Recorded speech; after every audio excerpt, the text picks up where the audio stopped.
I am fully aware that this challenge is about half a year old, but hey!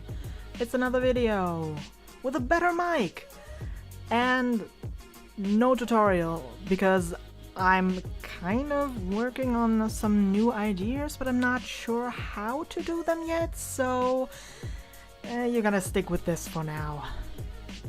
I know the I tried following so-and-so's tutorial is more of a makeup related thing, but I've seen it with art as well, mostly like following Bob Ross tutorials and very little digital art tutorials, which is a shame because there's so many great ones out there, like this one I'm doing today. Roll the clip.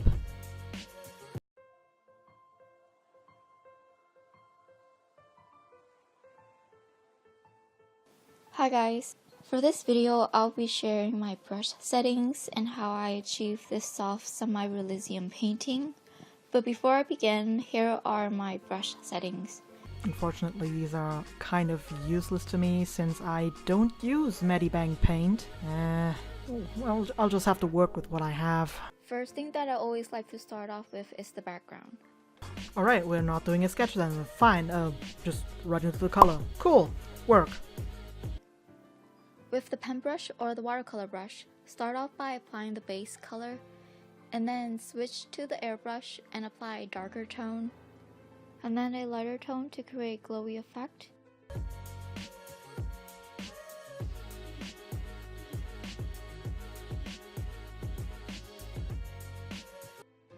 Create new layers for the hair, skin, and flowers, and then apply the base colors for these layers.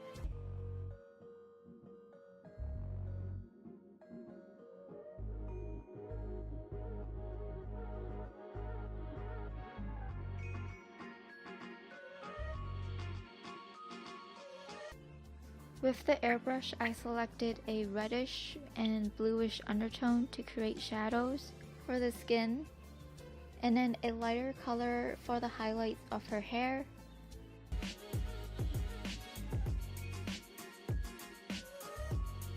So far it's not that different from my process when I'm painting with color and not a grayscale.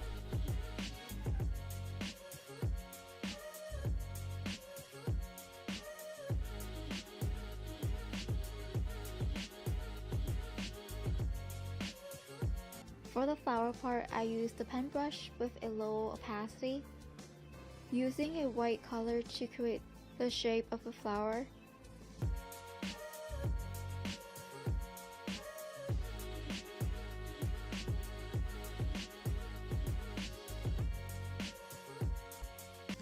Moving on to adding details to her face, I created a new layer above layer 4. Switching to the watercolor brush, I'm going to start painting the eyes, eyebrows, nose, and mouth. I make sure to blend the colors with the previous color by using the eyedrop. Okay, here, this is a thing I don't understand. Like, I've seen so many, like,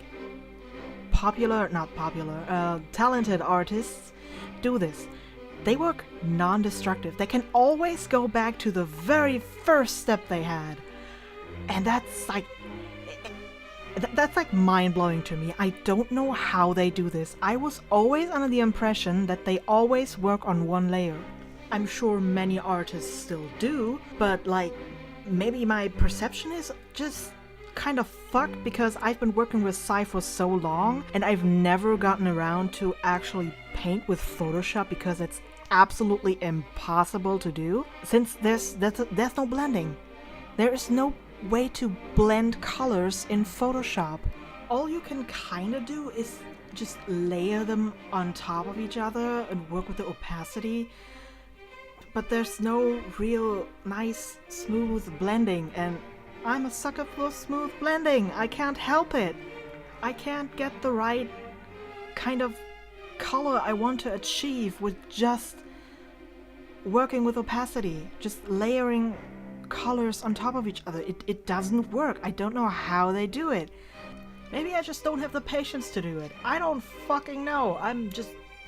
Back to the painting. Fuck it. Add highlights to the tip bridge and corners of the nose, along with the inner parts of her eyes. I'ma just go ahead and skip that part as well, since my cryptid has no eyes. Because I'm lazy. And this is where the torture begins. You can see me struggling. You really can. I just don't like doing this. Oh my god. Yeah, this brush, girl. Not living for it. You're gonna see me going back to the drawing the mouth over and over because I just don't like how it turned out. Ah!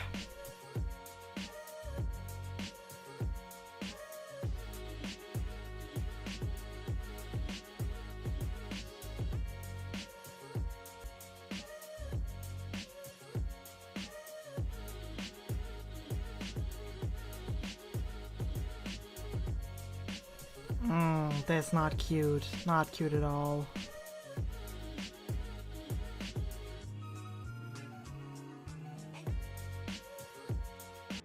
Moving on to her hair, start painting hair strands.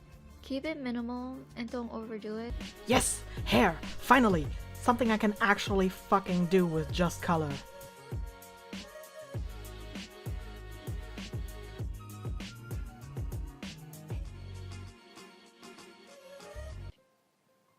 Also, when you're applying the colors might appear differently than mine, depending on what you use.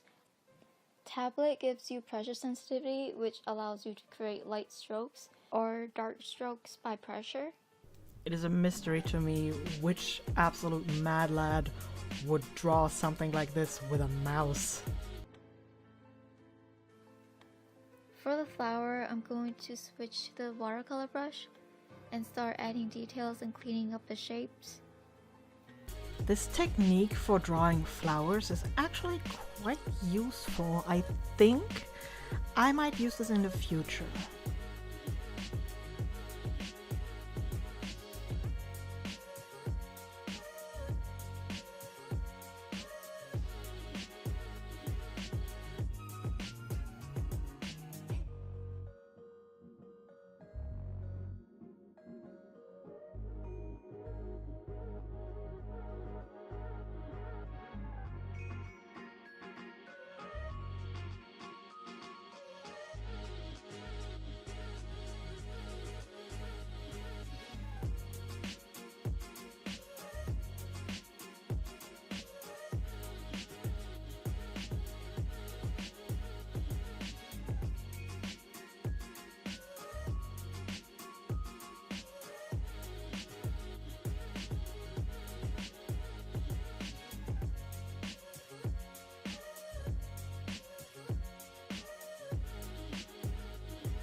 The final thing to do is to add in vibrant effect. By creating a new layer above everything, set the blending to dodge, select an orangey tone, and then with the airbrush apply that color onto the highlighted area or the area where you want it to pop out.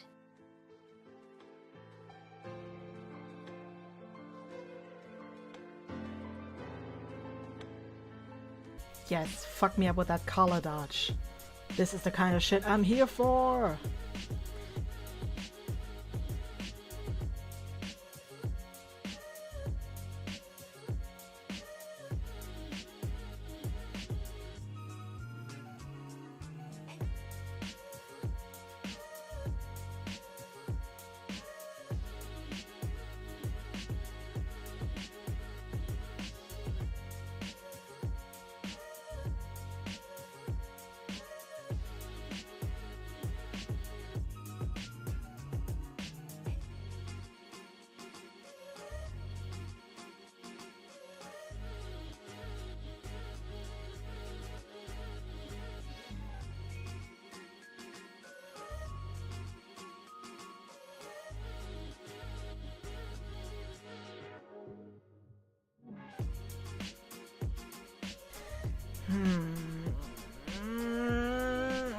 Okay, here's the thing.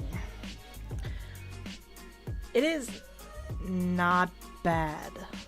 Like, I'm serious, it's not a bad painting. It's a little rough, but it can definitely pass as something kind of average. But it's not what I hoped it would be.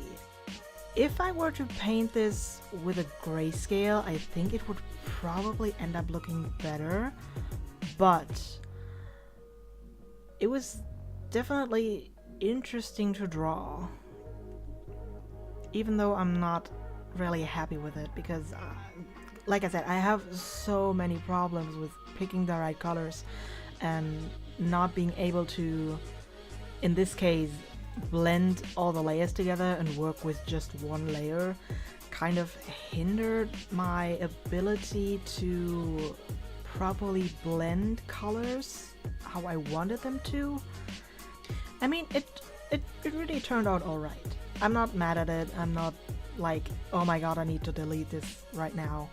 It turned out pretty. I like the background. I like the flowers.